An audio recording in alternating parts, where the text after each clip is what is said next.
ई भारत के लॉन्चिंग के उपलक्ष्य में मैं सबसे पहले बहुत बहुत शुभकामनाएं और शुभेच्छाएं देता हूं और निश्चित रूप से इस उपक्रम यशस्वी होगा ऐसा विश्वास भी व्यक्त करता हूं। मैं अपने देश में इन सब पॉलिसी का जन्मदाता भी हूं, तो मुझे पता है कि इसमें अड़चनें क्या और समस्याएं क्या है। मैंने अभी बताया कि मेरे पास टीवीएस और बजाज, हीरो, ये तीन ऐसे मैन्युफैक्चरर है देश में कि उनका 50% प्रोडक्शन वो एक्सपोर्ट करते हैं। यानी हमारे देश में एक्सपोर्ट का मार्केट जितना देश का है उतना बाहर का है। और सबसे इंपॉर्टेंट चीज ये ही है कि उनकी ई स्कूटर जो है, ई बाइक बड़ी महंगी है। और इसलिए इसमें जो सबसे बड़ी बात है कि उन्होंने दो स्टडी किया था। अभी 2-4 दिन पहले ही टीवीएस के मालिक जो थे वेणु श्रीनिवासन मेरे आए थे और सर्वे में ये मालूम हुआ कि एक स्कूटर आदमी कितने किलोमीटर चलाता है। तो उसका जो एवरेज आया है, बजाज ने कहा है कि 26 किलोमीटर एक दिन में चलाता है और टीवीएस ने कहा है कि 24 किलोमीटर चलता है और रात को घर में गाड़ी फिर चार्ज होती है। तो मैंने इनको सुझाया कि आप बैटरी दो लगाने के, अभी ये बोल रहे सोलर से इसकी जरूरत ही नहीं, एक ही बैटरी चार्ज करके अगर 70 किलोमीटर होगा तो कॉस्टिंग कम होगा। और इसका मार्केट जो है आजकल लोग जो नागपुर, पुणे, मुंबई, ये थोड़ा ब्रांडेड के तरफ है क्योंकि उनकी पेइंग कैपेसिटी ज्यादा है। पर जैसे काटोल है, नरखेड़ है, जलालखेड़ा है, इस टाइप के जो छोटे छोटे गांव है, वहां सफाई कामगार, प्यून, छोटे आदमी भी साइकिल के बजाय इसको चला सकता है। बच्चे कॉलेज में जाने के लिए इसका उपयोग कर सकते हैं। और इसलिए जो मिनिमम मोटर की कैपेसिटी है, उसको जब मैंने ये कानून बनाया था तो उसको मैंने आरटीओ से बाहर कर दिया, रजिस्ट्रेशन की जरूरत नहीं है। तो मुझे आपसे एक ही कहना है कि ये मार्केटिंग रूरल, एग्रीकल्चर और छोटे गांव में ज्यादा होगा। दूसरी बात, कॉस्ट में क्वालिटी के साथ कॉम्प्रोमाइज नहीं करते हुए आप उसको कॉस्ट कम करिए और कॉस्ट आपकी वैसे भी रीजनेबल है। और दूसरी बात, आपको थोड़ा सा मार्जिन ज्यादा लेकर आपके डीलर की फाइनेंसिंग कंपनी निकालकर अगर इसको कोई फाइनेंशियल सपोर्ट मिल जाएगा तो आपका सेल 2 गुना 3 गुना बढ़ जाएगा। आजकल हर कंपनी, ऑटोमोबाइल कंपनी की, अशोक लेलैंड हो, टाटा हो, महिंद्रा हो, इनकी फाइनेंसिंग कंपनी भी होती है। तो ये इसके लिए कोई अगर जॉइंट वेंचर पार्टनर मिलता है और वो उससे आप चेक ले लेंगे, वो सर्विस करता है तो सैलरी डिडक्शन उसको दे देगा बैंक के अकाउंट से, ट्राई पार्टी एग्रीमेंट करके। तो छोटे छोटे लोग, सफाई कामगार, प्यून, होटल में काम करने वाले कर्मचारी, इस टाइप के छोटे छोटे लोग अगर इसको लेंगे तो इसके स्वाभाविक रूप से इसका सेल काफी बढ़ेगा। मुझे बहुत खुशी है कि विदर्भ में पहली बार आपने ये कोशिश की और मैं आपको शुभकामनाएं देता हूं। अभी तक जब से मैंने ई स्कूटर और ई बाइक का जो काम शुरू किया है, 250 लोगों ने शुरू किया है। यानी 250 लोग अब मैन्युफैक्चरिंग में उतरे हैं। इसमें कर्नाटक में, बेंगलोर में बहुत अच्छे अच्छे डिजाइन और काफी रिसर्च हुआ है।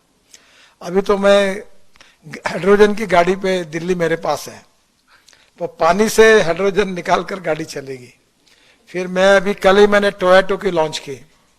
वो ऐसी है कि उसके कैमरी मॉडल था जिसमें 60% पेट्रोल और 40% वही बिजली तैयार करेगा, जो बात आप बता रहे थे। पर मैं किसान हूं और मेरे सपने का मॉडल ये है जो अभी अगले महीने आ रहा है, जिसके लिए मैं डंडा लेके बैठा हूं सबके पीछे। वो ये है कि हमारे किसानों का जो इथेनॉल है, जो 60 रुपए लीटर है, उसकी कैलोरी वैल्यू पेट्रोल के बराबर, डीजल के बराबर होगी। और जो अभी टोयोटो के मॉडल्स आ रहे हैं कि 60 रुपए लीटर का इथेनॉल भरने के बाद 40% वही बिजली तैयार करेगा। यानी आपके गाड़ी में 30 रुपए लीटर पेट्रोल की कॉस्ट से आपको एवरेज मिलेगा, एकदम बचत होगी और प्रदूषण से मुक्ति मिलेगी। तो टोयोटो, हुंडई, मर्सिडीज, बीएमडब्ल्यू और बाद में सभी, टाटा से लेकर सब लोगों की गाड़ियां अगले महीने से आ रही है। और बजाज ने और टीवीएस ने और हीरो ने इथेनॉल की लगाई है। आज ही मेरी बात कि इथेनॉल की बाइक नागपुर में लॉन्च कर रहे, बाइक और स्कूटर। तो मैं कोशिश कर रहा हूँ कि अपने किसान के जितने बेटे हैं वो अपने ही फ्यूल को यूज करें। तो ये स्वाभाविक रूप से सस्ता भी है और प्रदूषण से मुक्त भी है। तो मुझे लगता है कि electric, ethanol, methanol, biodiesel, bio CNG, bio LNG और हाइड्रोजन। और हाइड्रोजन में भी 3 प्रकार है। ग्रीन हाइड्रोजन यानी पानी से निकलता है या बायोमास से निकलता है। आज ही मैं कारपोरेशन के आयुक्तों को कह रहा था कि हमारा शहर पहला है कि हमने टॉयलेट का पानी बेचकर हम लोग 300 करोड़ कमाते हैं।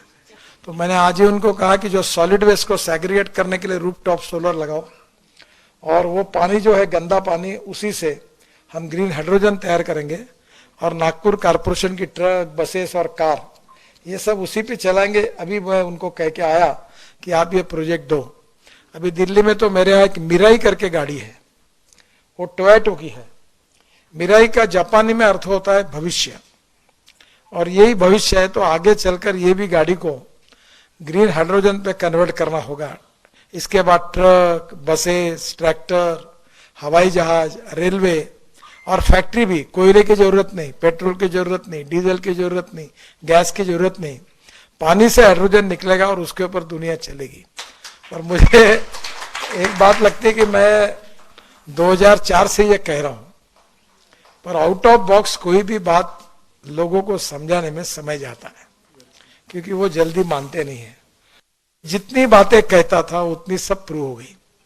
तो अब स्वाभाविक रूप से, और ट्रांसपोर्ट मंत्री मैं हूं, और मेरा एक सपना है कि इस देश के पेट्रोल डीजल को, इंपोर्ट को बंद करना। 16 लाख करोड़ रुपए का पेट्रोल डीजल देश में आता है और सब प्रदूषण हमारे देश में होता है।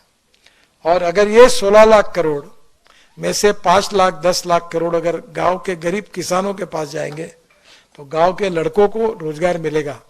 और इसलिए बड़े प्रमाण पर मैं बोलता हूं कि अन्नदाता नहीं, ऊर्जादाता बनो, ताकि गांव में ऊर्जा तैयार हो जाएगी तो कोई किसान नागपुर, मुंबई, कलकत्ता नौकरी मांगने कल नहीं आएगा। और अभी वो दिन दूर नहीं है कि अपने खेती में कुआं होगा, ऊपर में रूफटॉप सोलर होगा, वहीं से इलेक्ट्रोलाइजर 1 करोड़। मैंने अभी एक फैक्ट्री का उद्घाटन किया बेंगलोर में, तो पूरे 90% प्रोडक्शन एक्सपोर्ट हो रहा है। तो अब इलेक्ट्रोलाइजर 1.25 करोड़ का है।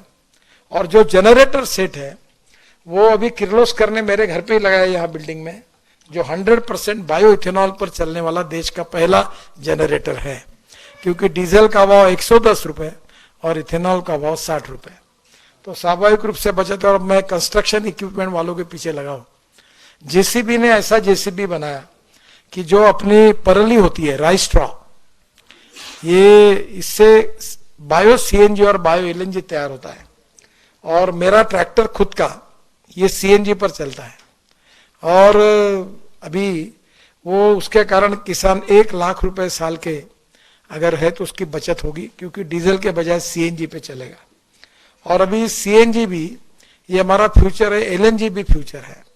तो मैं तो आज मुझे खुशी हुई कि जितना electric, ethanol, methanol, biodiesel, bio CNG, bio LNG, electric और ग्रीन हाइड्रोजन, मैं पीछे पड़ा हूं इसके। और मैं एक दिन ये दिन देखना चाहता हूं कि हमारे देश का इंपोर्ट 16 लाख करोड़ का 0 हो जाएगा और हमारा देश का किसान ऊर्जादाता होगा और गांव के लड़कों को रोजगार मिलेगा। और इससे देश का प्रदूषण, आज जो डॉक्टर की बिल आप दे रहे वो प्रदूषण के कारण दे रहे हैं, वो प्रदूषण खत्म होकर देश को मुक्ति मिलेगी। उसमें आपने आज ई व्हीकल का, ई भारत के नाम से इसका लॉन्चिंग किया है।